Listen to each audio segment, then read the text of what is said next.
Friday, June 14th, 1935. 8:47 p.m., Alhambra Bar and Theater, Harlem. The door opened. Ulysses Rollins stepped inside, and 200 people felt the temperature drop. 6'2", 240 pounds of Chicago muscle and murder. He'd killed 11 men before his 25th birthday. Tonight, he was here for number 12. The jazz quartet was playing something soft. Glasses clinked. Conversations flowed. Nobody knew that in exactly 7 minutes, this room would become a crime scene. Rollins's eyes scanned the crowd like a predator searching for prey. Then he found him. Bumpy Johnson, corner table, back turned, talking to a white woman in a blue dress and pearls. Vulnerable. Perfect. Their eyes met across the crowded room.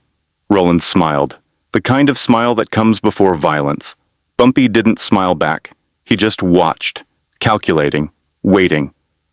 What happened in those next 7 minutes would be whispered about in Harlem for 30 years, because Ulysses Rollins walked into that restaurant to kill Bumpy Johnson. But he crawled out blind, bleeding from 36 stab wounds, his face destroyed, his reputation shattered. And when it was over, when the screaming stopped and the blood pooled on the floor and 200 witnesses stood frozen in terror, Bumpy Johnson straightened his tie, stepped over the body like it was a puddle, sat back down at his table, and ordered spaghetti. This is the story they left out of every Bumpy Johnson documentary. This is the night Harlem learned what real power looks like. Summer of 1935. Harlem, New York. If you walked down Lenox Avenue that year, you could feel the tension like electricity before a storm. The neighborhood was at war, and everybody knew it. On one side, Dutch Schultz, German-Jewish mobster who controlled half of New York's underworld. He wanted Harlem's numbers racket, all of it. The numbers game was big money. Poor folks betting nickels and dimes that added up to millions every week. And Schultz didn't care how many black bodies he had to step over to take it. On the other side, Ellsworth Bumpy Johnson, 30 years old, an enforcer who'd already earned a reputation as Harlem's most dangerous man. He worked for Madame Stephanie St. Clair, the brilliant numbers queen who'd built an empire from nothing. She was black royalty in Harlem, and Bumpy had made her a promise. Harlem stays black, no matter what. Bumpy meant it. Schultz had been sending men into Harlem for months. White enforcers, Italian muscle, hired guns from Brooklyn and Queens. Bumpy and his crew had been picking them off one by one. It was easy, his wife would later write, since there were few white men walking around Harlem during the day. By June 1935, Bumpy had put 40 of Schultz's men in hospitals or graves. He didn't negotiate. He didn't compromise. When Dutch's boys came to collect, they left in ambulances. Bumpy Johnson had become a legend. The man who walked into ambushes and walked out alive. The man who turned attempted hits into object lessons. Harlem loved him for it. The neighborhood closed ranks around him. Every doorman, every shoe-shine boy, every bartender was watching. Bumpy had eyes everywhere. But Schultz was getting desperate, and desperate men do stupid things. Ulysses Rollins. In Chicago, they called him the Bull, because once he charged, you couldn't stop him. 6'2", 240 pounds of muscle and scar tissue.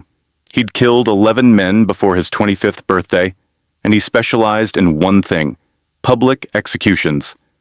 Rollins didn't do quiet hits. He walked into crowded bars, restaurants, social clubs. He wanted witnesses. He wanted people to see what happened when you crossed his employers. Terror was his business card. Dutch Schultz paid him $5,000 up front, promised him $10,000 more when Bumpy Johnson was dead. "Make it loud," Schultz told him in a smoke-filled office in the Bronx. "Make it public. I want every numbers runner in Harlem to know what happens when they resist." Rollins smiled. This was his specialty. He'd killed men twice Bumpy's size. He'd walked into rooms full of armed gangsters and walked out alone. How hard could one Harlem enforcer be? That was Rollins's first mistake. Arrogance. He arrived in Harlem on a Tuesday.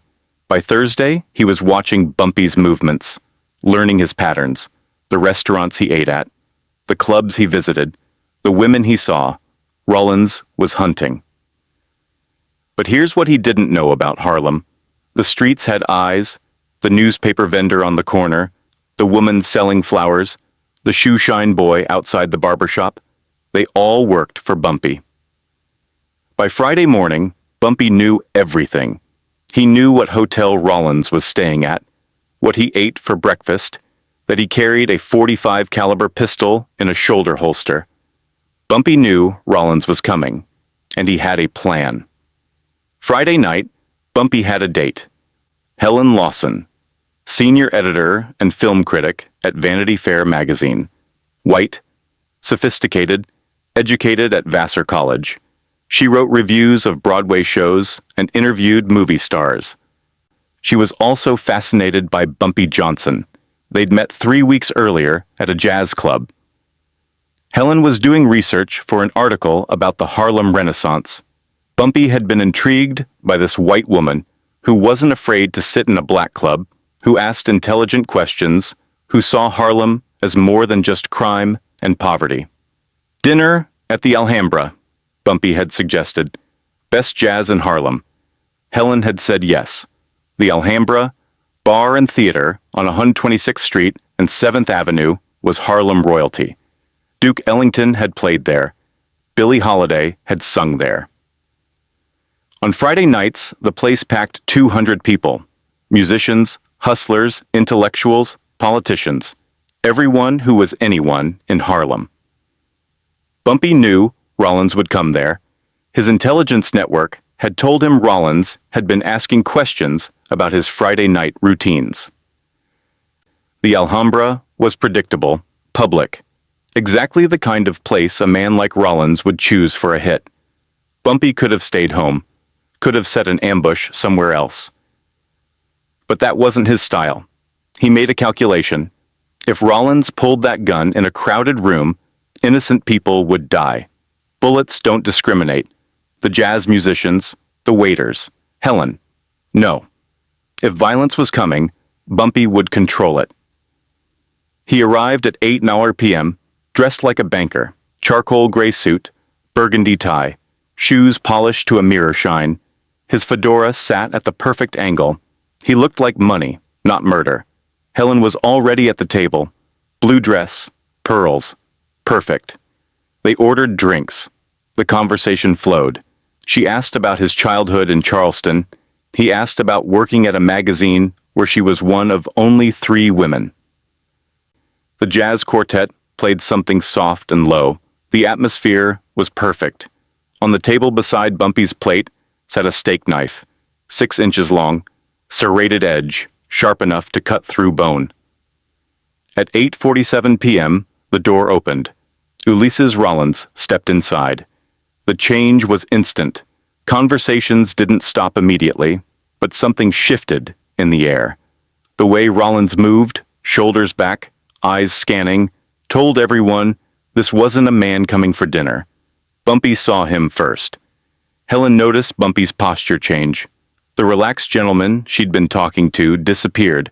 In his place was something harder, colder, something that made the hair on her neck stand up. "Bumpy?" she asked quietly. "Is something wrong?" "No," Bumpy said, not taking his eyes off Rollins. "Everything's fine." "Excuse me for just a moment." Rollins made his way through the tables, slow, deliberate. He wanted everyone to see this.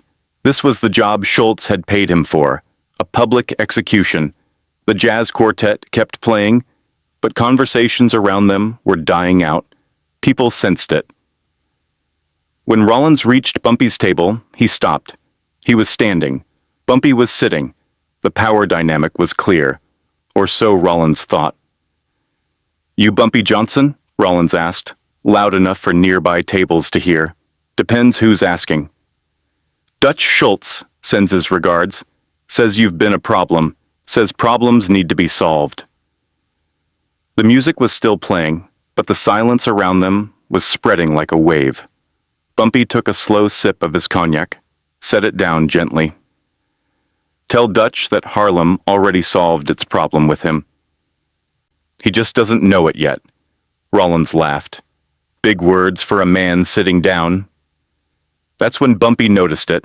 Rollins' hand was drifting toward his jacket, toward the pistol in his shoulder holster. In that split second, Bumpy made his decision. If Rollins drew that gun, people would die. Innocent people. Helen, the jazz musicians, the waiters. Bullets don't care who they hit in a crowded room. So Bumpy moved first. It happened so fast that most people didn't see the beginning, only the end. Bumpy's hand shot out, not toward Rollins, toward the table. In one fluid motion, he grabbed the steak knife beside his dinner plate. The blade was 6 inches long, serrated edge, sharp enough to cut through bone. Rollins saw the movement. His hand went for his gun, but Bumpy was already moving. He exploded up from his chair with a speed that didn't seem human. The chair fell backward. Helen gasped, and Bumpy drove the knife forward. The first cut caught Rollins across the forearm as he drew his pistol. The gun clattered to the floor. The second cut opened Rollins's cheek. By the third cut, Rollins realized he wasn't fighting a man. He was fighting something else, something that moved like water and struck like lightning. They crashed into a nearby table. Glasses shattered. Food went flying. People screamed and scattered. But Bumpy didn't stop. Cut 4, cut 5, cut 6.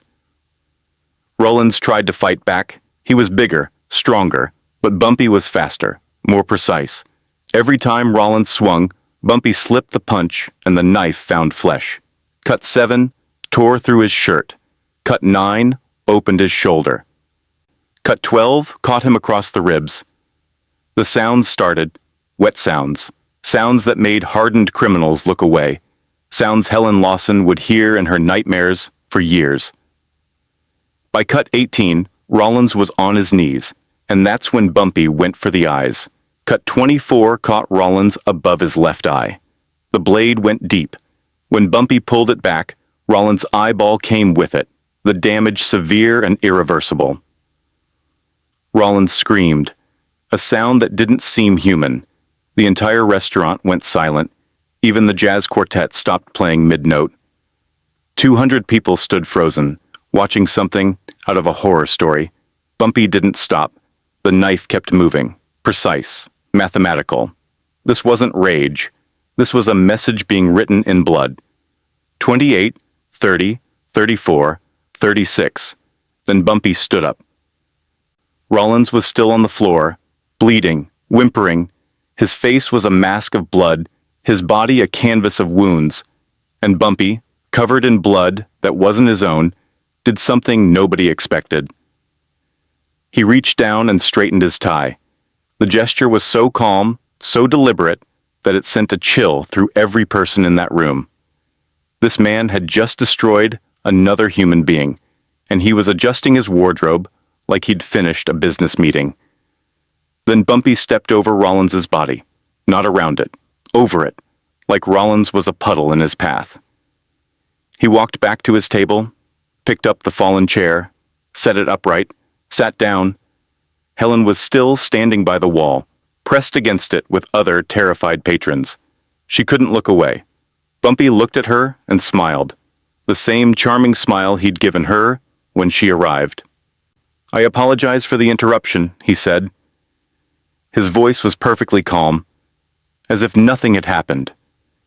Then he looked around for their waiter, who was pressed against the bar, white-faced with shock. "Excuse me," Bumpy called out. "Could we get some menus? I seem to have worked up an appetite." The waiter didn't move. Nobody moved.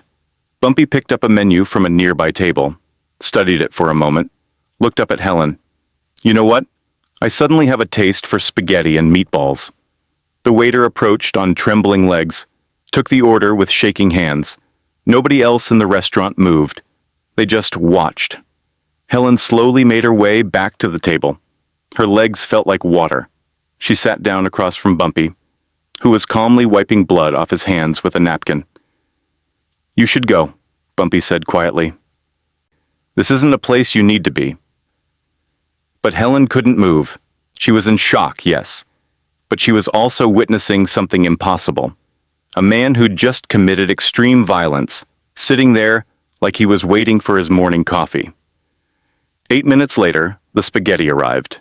The plate was placed in front of Bumpy by the same trembling waiter. Steam rose from the pasta. The red sauce looked almost black in the dim light of the restaurant. Through the windows, Helen could see an ambulance pulling up. Medics rushed in to collect Ulysses Rollins, who was still on the floor, barely conscious, and Bumpy Johnson picked up his fork. He twirled the pasta slowly, deliberately. Then he took a bite, not quickly, like someone trying to prove a point, slowly, casually, like he was actually enjoying it. "It's good," Bumpy said, glancing up at Helen. "You should eat something."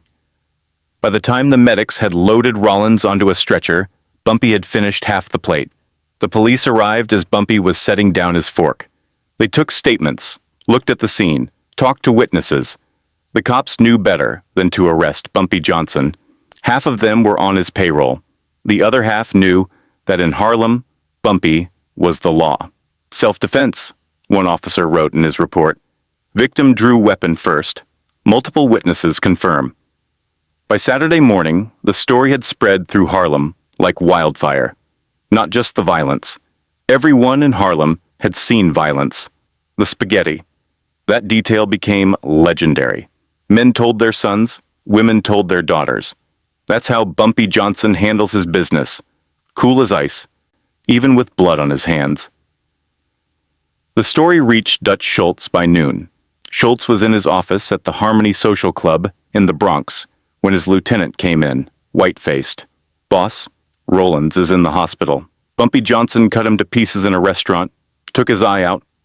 Schultz put down his cigar. "Is Rollins dead?" "No, but then he failed." Schultz stood up and walked to the window, stared out at the Bronx for a long moment. "You know what the problem is? We keep thinking we can intimidate these Harlem boys. We keep thinking if we send someone bigger, meaner, stronger, they'll back down. So what do?" Schultz was quiet. Then he said something that would change mob history. "We leave Harlem alone." "What?" "You heard me. Bumpy Johnson just sent a message. And the message is, Harlem is not for sale. We've lost 40 men trying to take that neighborhood. 40. And Johnson isn't even breathing hard." Schultz turned to face his lieutenant. "Call Lucky Luciano. Tell him we need to make a deal with Bumpy Johnson." 6 months later, Dutch Schultz was dead, killed on orders from Lucky Luciano, and Bumpy Johnson negotiated the deal that would make him the godfather of Harlem, the first black man to sit at the table as an equal with the Italian mafia. But that Friday night in 1935, at the Alhambra restaurant, Bumpy was just a man having dinner, a man who ordered spaghetti while another man's blood was still wet on the floor. Helen Lawson would write about that night years later in a memoir that was never published. She described Bumpy as the most contradictory man I ever met, a killer who quoted poetry, a gangster who tipped his hat to old women, a violent man who seemed to carry the weight of his violence like a cross. The story of the 36 cuts became legend in Harlem. But here's what most people missed. Bumpy didn't just destroy Ulysses Rollins that night. He destroyed the idea that Harlem could be conquered by outside forces. Every mobster in New York heard the story. Every politician, every cop, and they all understood the same message. Harlem protects its own. Bumpy Johnson would go on to rule Harlem for the next 30 years. He'd go to prison twice, serve time in Alcatraz, protect Malcolm X, become a legend. But the lesson he taught that night at the Alhambra was this: real power isn't just violence. Any thug can kill. Real power is control, precision, the ability to destroy a man and then calmly straighten your tie, to send a message so clear, so final, that you never have to send it again. Ulysses Rollins never returned to Harlem. Some say he tried to kill Bumpy weeks later at Frank's restaurant on 125th Street, fired a shot that missed and killed an innocent woman. After that, he disappeared, fled back to Chicago. Nobody knows for sure, but everyone knows this. After that night at the Alhambra, when anyone mentioned Bumpy Johnson's name, they did it with respect, or they didn't mention it at all. Years later, an old man who'd been at the restaurant that night was asked what he remembered most. He thought about it for a long time. "The spaghetti," he said. "I remember thinking, this man just took another man's eye out, and he's sitting there, eating pasta like he's at Sunday dinner. Not pretending, actually eating it. That's when I knew." That's when we all knew. Bumpy Johnson wasn't just dangerous. He was something else, something colder, something you don't forget. Legends aren't born in the big moments. They're born in the small ones, in the details, in the way a man adjusts his tie, in the way he steps over a body, in the way he orders spaghetti. 36 cuts, one message, one legend. That's the night Harlem learned who Bumpy Johnson really was. Look, if this story had you holding your breath, do me a favor. Hit that subscribe button right now. We're dropping these untold Harlem stories every week, and trust me, you don't want to miss what's coming next. Drop a comment and let me know. Could you eat spaghetti after doing what Bumpy did? Be honest. And hey, turn on those notifications, because next week we're telling the story of how Bumpy Johnson walked into Frank Costello's office unarmed and walked out with the deal that changed New York forever.